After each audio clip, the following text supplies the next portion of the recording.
اعوذ باللہ من الشیطان اللعین الرجیم بسم اللہ الرحمن الرحیم الحمد للہ رب العالمین والصلاة والسلام علی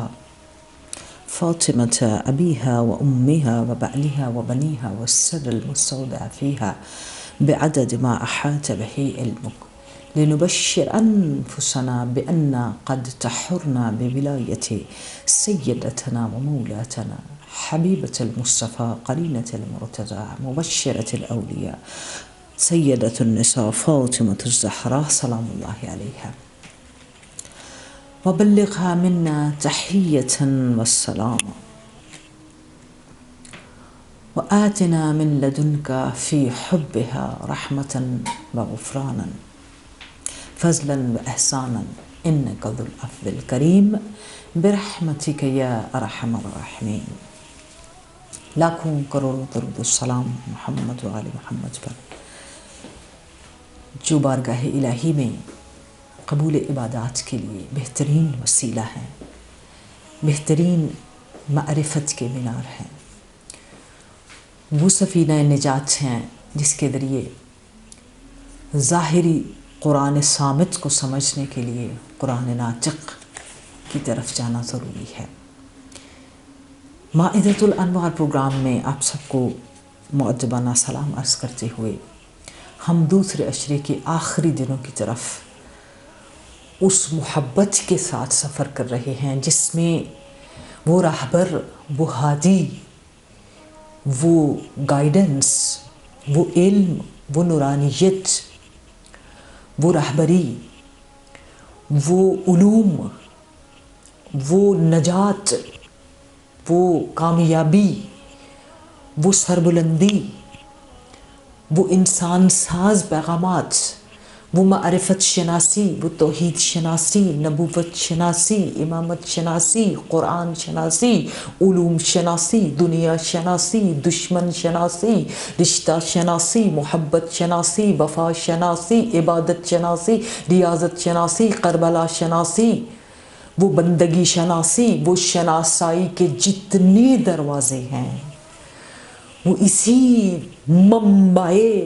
مرکز علم و علوم و ہدایت سے ملتے ہیں۔ صامت ہو کر قرآن لفظوں کی صورت میں گھروں میں، لوگوں کی الماریوں میں، جزدان کے اندر کتاب کی صورت میں پرواز کرتا ہے۔ قرآن لائیو کلام اللہ عز و جل ہے۔ قرآن کبھی پرانا نہیں تھا، قرآن کبھی کہنا نہیں تھا، کلام کبھی پرانا نہیں ہوگا۔ خداوند متعال زندہ و جاوید، ہر جگہ موجود اللہ رب العالمین کی ذات، اس کا کلام بھی قیامت تک کے لیے، ہمیشہ تک کے لیے روحانی ہے، وجدانی ہے، معنوی ہے، اس میں پرواز ہے، اس میں حسن ہے، اس میں جان ہے،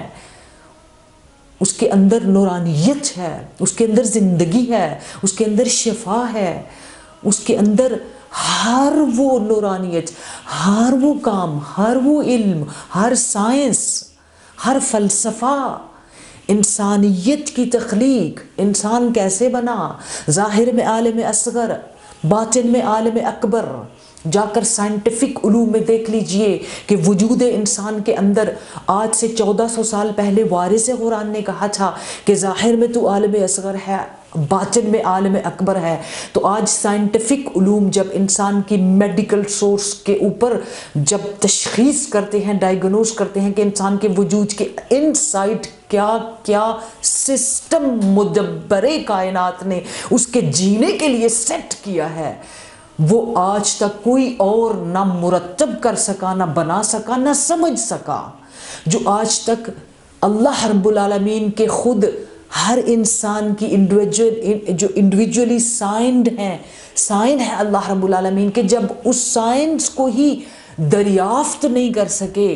کہ ہر چہرہ مختلف، ہر وجود کے اندر اس کی انڈیویجولیٹی کے ساتھ، اس کے انڈیویجول ہونے کے ساتھ، اس کی انفرادی تشخص کے لیے اللہ رب العالمین نے اپنی پہچان کے لیے اپنے خود سائن اس پر کیے ہیں، سٹیمپ ہے،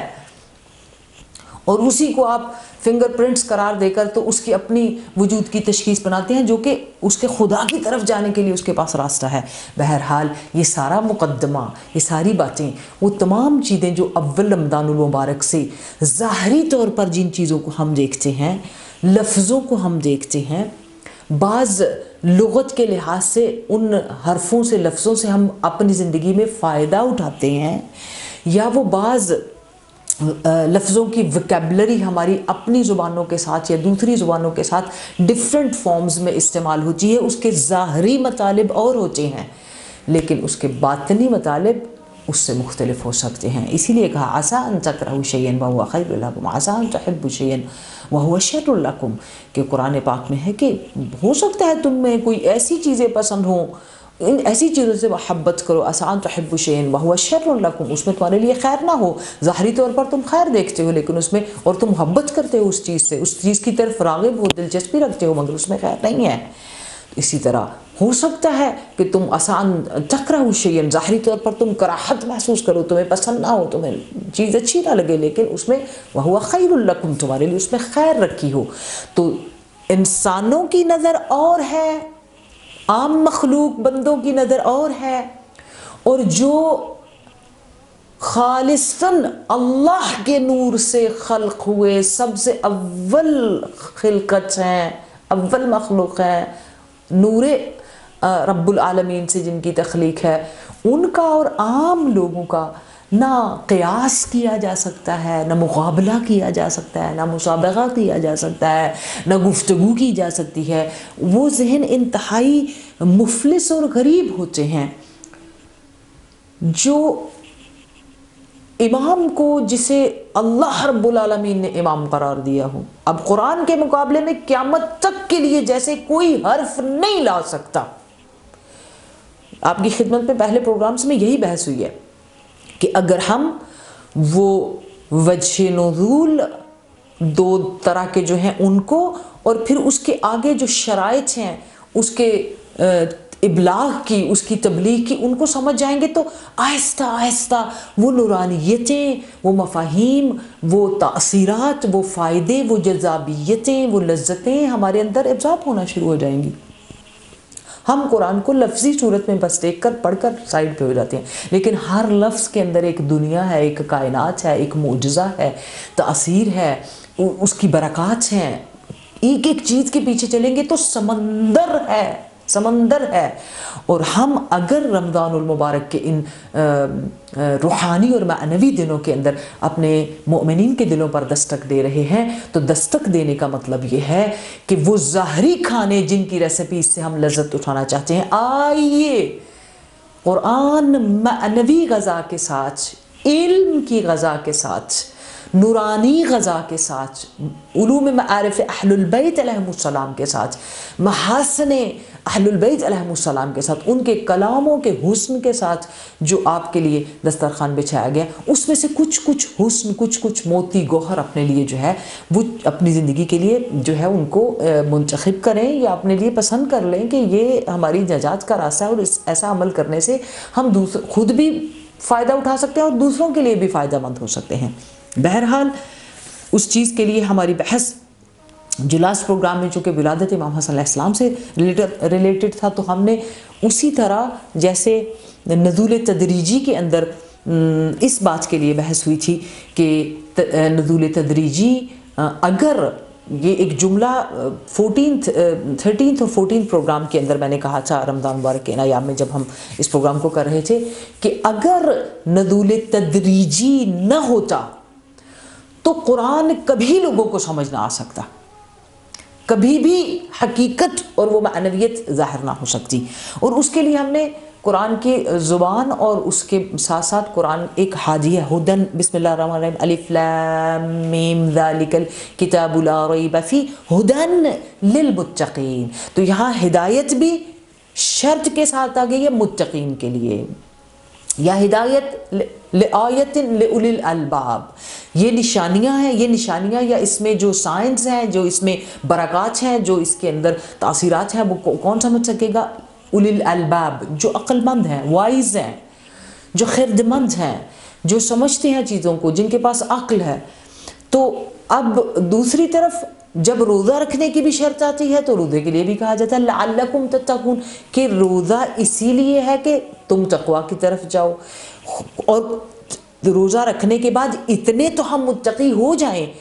کہ ہدن للمتقین، کہ وہ اتنے متقی ہو جائیں کہ اس دروازے تک پہنچ جائیں کہ جہاں قرآن کی رہبری، قرآن کی ہدایت لفظ بلفظ کھلنا شروع ہو جاتی ہے، اور جیسے ہی قرآن کے ایک ایک آیت اور حرف کے وہ نورانیت ہمارے اوپر کھلنا شروع ہوتی ہے تو ہماری زندگی کے اندر وہ ایک جذابیت اور ایک رونق اور ایک نورانیت کے ساتھ نفوذ پیدا کرتی ہے، اور اس سے انسان کی زندگی میں بہت سارے ثمرات شروع ہو جاتے ہیں جو دنیا اور آخرت دونوں کے لیے ہوتے ہیں۔ تو دراصل قرآن کے لفظوں کو سمجھنا جو اللہ رب العالمین نے قرار دیا ہے وہ ہے قرآن کے ہادی و رہبر جو اللہ رب العالمین نے مقرر فرمائے ہیں، ان کے ٹورڈز جو ہے، جیسے امام جعفر صادق کے زمانے میں ایک مادہ پرست ملحد جو تھا ابو شاکر دیسانی، یہ امام جعفر صادق علیہ السلام سے آ کر کہنے لگے کہ یہ سورہ کافرون جو نازل ہوئی ہے اس میں آیات کی تکرار کیوں اللہ رب العالمین نے کی ہے، اس کی دلیل کیا ہے، اور یہ کیسے ممکن ہے کہ ایک مدبر، ایک حکیم کلام دینے والا جب کلام کرے تو وہ اپنے لفظوں کو بار بار دہرائے، یعنی اللہ رب العالمین، یعنی اس شخص کا مطلب یہ تھا کہ اللہ رب العالمین عز و جل، یہ کیسے ہو سکتا ہے کہ وہ حکیم کلام کرنے والا اپنے کلام کو ثابت کرنے کے لیے یا بات کہنے کے لیے بار بار دہرائے۔ اب یہ جملہ جب اس نے کہا تو امام جعفر صادق علیہ السلام نے اس کا جو ہے وہ جواب جو ہے وہ دیا اور کہا کہ چونکہ قریش کے لوگ جو آئے تھے پیشکش لے کر نبی پاک صلی اللہ علیہ وآلہ وسلم کے پاس، تو وہ پیشکش تکرار کے ساتھ تھی، باقاعدہ لکھی ہوئی، کہ ایک سال تم ہمارے بتوں کی پوجا کرو اور ایک سال ہم تمہارے خداؤں کی پوجا کریں گے، اور ایک سال تم ہمارے معبود جو ہیں ان کی پوجا کرو، پھر دوسرے سال دوبارہ تم ہمارے معبود جو ہیں ان کی عبادت کرو، اور پھر اس سے اگلے سال ہم تمہارے معبود کی عبادت کریں گے۔ تو مولا امام صادق علیہ السلام فرماتے ہیں کہ جس طرح سے سوال آیا تھا اسی طرح سے آیت کے اندر تکرار کے ساتھ کہ پہلے سال کرو گے تو قل یا ایھا الکافرون لا اعبد ما تعبدون ولا انتم عابدون ما اعبد لکم دینکم ولی دین، یعنی نہ تم ہمارے خداؤں کی عبادت کرو گے اور نہ ہی ہم تمہارے خداؤں کی عبادت کرنے والے ہیں۔ بہرحال اس تکرار کے لیے جواب اسی طرح جیسے پیشکش میں آیا تو رب العالمین نے بھی حکیمانہ انداز سے اسی پیشکش کو اسی طرح جواب دیا، تو تکرار کا جواب۔ اب جب ابو شاکر دیسانی کو امام جعفر صادق علیہ السلام نے یہ جواب دیا تو وہ ملحد جو منکر تھا اور نہیں مانتا تھا، تو جب ابو شاکر دیسانی نے جا کر اس ملحد کو اس بات کا جواب دیا تو اس نے کہا واللہ یہ کلام، یہ جواب جو ہے دنیا کا کوئی انسان نہیں دے سکتا جز اس کے کہ کوئی وارث قرآن ہو، سوائے امام صادق علیہ السلام کے جو اس وقت زمانے میں پہچانے جاتے تھے امام زمانے کے امام، تو امام صادق علیہ السلام کی۔ تو اس لیے ہر زمانے میں، اور اس کے بعد اس بات کا اقرار کیا کہ ان کے علاوہ ان نورانی علوم کی اصل حقیقت اور اس کے پس پردہ جو چیزیں ہیں ان کو کوئی اور نہیں جانتا۔ تو رمضان المبارک میں مائدۃ الانوار کے اس دسترخوان کے اوپر ہم اس بات کی طرف دعوت دیتے ہیں کہ قرآن امت کے درمیان اپنی ہدایت کو، معنویت کو، حقیقت کو، اثرات کو اس وقت تک کھول نہیں سکتا جب تک لوگوں کے دل وارثان قرآن کے لیے، لوگوں کی محبتیں، لوگوں کے سینے، لوگوں کی فکریں، لوگوں کے ایمان وارثان قرآن کی محبت و ولایت کے ساتھ جو ہے متمسک نہیں ہو جاتے۔ اسی لیے رسول خدا صلی اللہ علیہ وآلہ وسلم نے بار بار کہا، اور 1000 سے زیادہ کتابوں کے ریفرنس کے اس میں ہے کہ انی تارک فیکم ثقلا کتاب اللہ و اطرتی، اور پھر کہا وَإِن تَمَسَّكْتُمْ بِهِمَا لَن تُضِلُّوا بَعْدِي، آپ کو متمسک رہنا ہے ان سے۔ تو جو بھی قرآن کی بہار کے مہینے میں رمضان المبارک میں قرآن سے فائدہ لینا چاہے، وہ چاہے ایام ولادت امام حسن ہوں یا آنے والے ایام شہادت مولا متقیان ہوں، ہم جب تک اپنی روحوں کو، دلوں کو ان کے لیے آمادہ نہیں کریں گے، اس ولایت کے لیے اپنے دلوں کی نورانیت اور اپنے ایمان اور اپنے افکار کو آمادہ نہیں کریں گے اور سوال نہیں کریں گے، دامن نہیں پھیلائیں گے ان پرخلوص اور بہترین مہینوں میں